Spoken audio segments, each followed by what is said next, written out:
Assalamu alaikum. How are you doing? Hope you are doing good and taking your online classes regularly.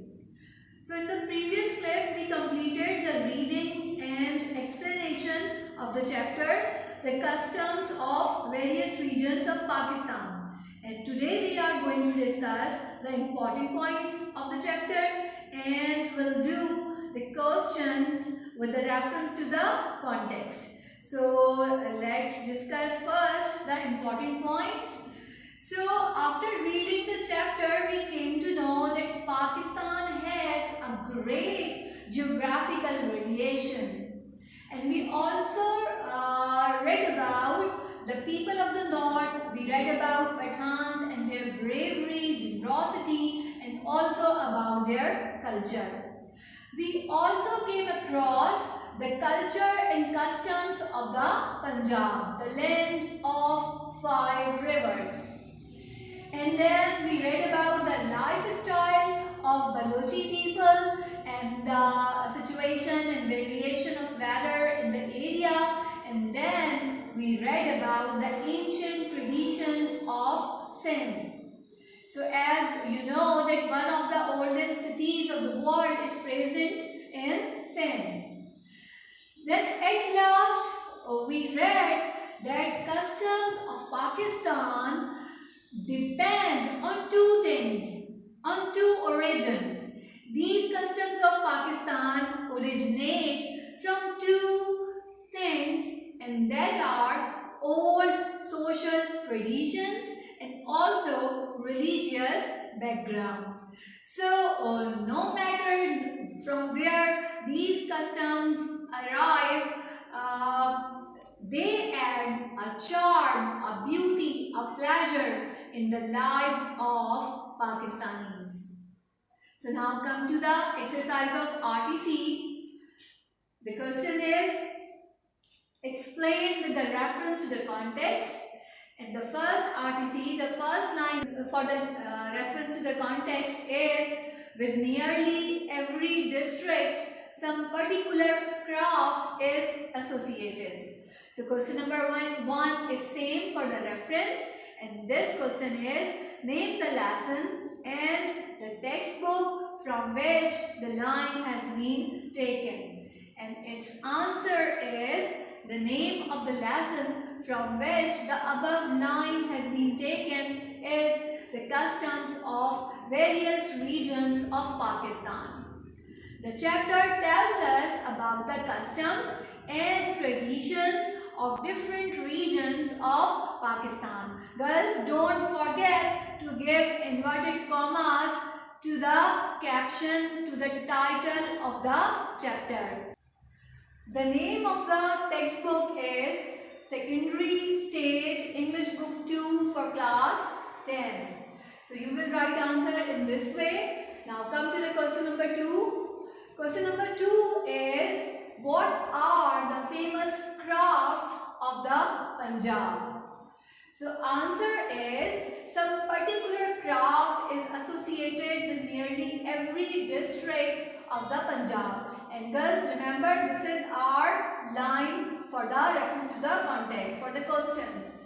So the inlaid furniture of Chinnor, the embroidery of Multan, and the pottery of Gujarat and Bhavalpur are famous all over the country. The sports goods of Sialkot and the cutlery of Wazirabad are famous all over the world. So there are the names of different districts, different cities of the Punjab, and we have described all the crafts which are associated with these districts or with these cities. Now come to the question number 3. Question number 3 is, what is the origin of the customs of Pakistan? So we have to tell here the origin, from where the roots, from where the customs of Pakistan arise.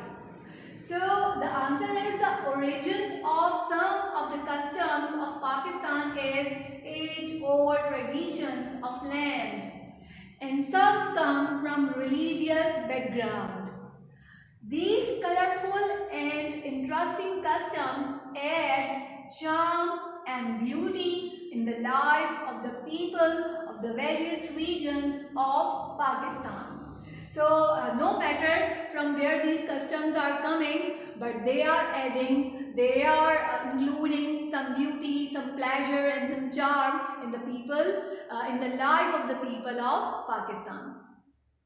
Now come to the RTC number 2. RTC number 2 is most festivals in Sindh as in the Punjab are of our religious nature. And the question number 1 is name the lesson and the textbook from which the line has been taken.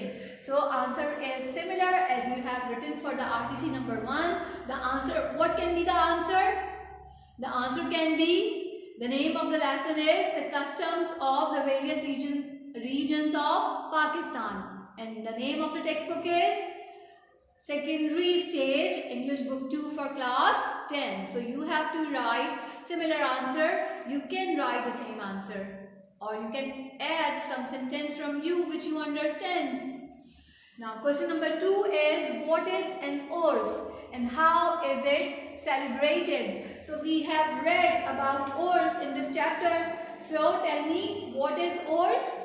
Urs is a congregational gathering of the devotees at the shrines of famous saints, where they offer homage to these saints. And usually festivals and fairs are connected with the Urs, and people sing devotional songs called qawwalis and participate in the festivities of the fair. And also many folk songs are sung to the memory of the saints. Alright girls, so you can take help from your book to find the answer of this question. Now come to the question number 3. Question number 3 is, what do you know about the folk music of Sindh? This question has been asked because when we talk about Urs, so of course we talk about folk music. So what do you know about the folk music of Sindh? So the folk music of Sindh, as we have just read, as we have read in the previous clip, the folk music of Sindh is sweet and melodious. The folk music of Sindh is sweet and melodious. The Ektara is a popular and one-stringed instrument. Remember, we learnt about this musical instrument which has only one string, one wire. And this instrument is used in Sindh from ancient times. And another instrument is also there which is known as alghoza. And this is also used to play folk music in Sindh. So you can write this answer, and you can also take help from your textbook, and you should take help from your textbook. So girls, this work has been done here. So we end our class also. Inshallah, in the next class, we will do some grammar work. Till then, take very good care of yourself.